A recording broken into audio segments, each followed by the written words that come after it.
ভারতের প্রতিনিধি শপথ অনুষ্ঠানে এলে এনসিপি যোগ দেবে না সেই অনুষ্ঠানে জানালেন আসিফ মাহমুদ সজীব ভুঁইয়া এবং নাসির উদ্দিন পাটোয়ারি।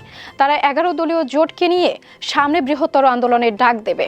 আসিফ মাহমুদ সজীব ভুঁইয়া জানান তারা ছায়া মন্ত্রিসভা গঠনেও প্রস্তুতি নিচ্ছে।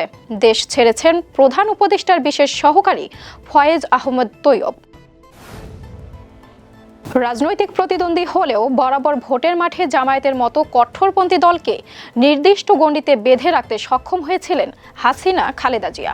তবে এবারের নির্বাচনে আওয়ামী লীগকে বাইরে রেখে একরকম খালি মাঠেই গোল করছে বিএনপি। তবে জামায়াত ইসলামী 70টি আসন পেয়ে সংসদে শক্তিশালী বিরোধী দলের ভূমিকা রাখবে।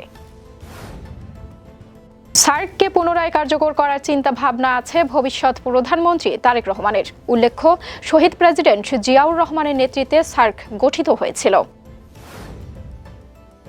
বিএনপি সরকারের শপথ অনুষ্ঠানে আসা অনিশ্চিত ভারতের প্রধানমন্ত্রী নরেন্দ্র মোদীর। পাকিস্তানের প্রধানমন্ত্রী শাহবাজ শরীফ সহ সার্কভুক্ত দেশগুলোর সরকার প্রধানদের আমন্ত্রণ জানানো হয়েছে শপথ অনুষ্ঠানে। এমপিদের শপথ করাবেন প্রধান নির্বাচন কমিশনার এবং মন্ত্রীদের রাষ্ট্রপতি। শপথ হবে সংসদের দক্ষিণ প্লাজায়।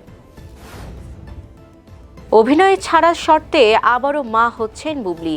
সাকিবকে কাছে পেতে বুবলির এমন সিদ্ধান্ত। অপু বুবলি দুজনই এখন আমার অতীত। শাকিব খান এ কথা বললেও তাদের একসঙ্গে দেখা গেছে বেশ কয়েকবার। এখন এলো বুবলির দ্বিতীয়বারের মতো অন্তঃসত্ত্বা হবার খবর। জামানত হারিয়ে ঘুরে দাঁড়ানোর ঘোষণা দিয়েছেন মেঘলা আলম। তিনি মেয়র নির্বাচনে প্রতিদ্বন্দ্বিতা করবেন বলে জানিয়েছে। তিনি ঢাকা ৮ আসনে প্রতিদ্বন্দ্বিতা করবেন। বাংলাদেশের মতো ভারত ও যুক্তরাষ্ট্রের বাজারে সুতা ও তুলা সংক্রান্ত বাণিজ্য বিশেষ সুবিধা পাবে। ভারতের বাণিজ্য মন্ত্রণালয় এই তথ্য নিশ্চিত করছে।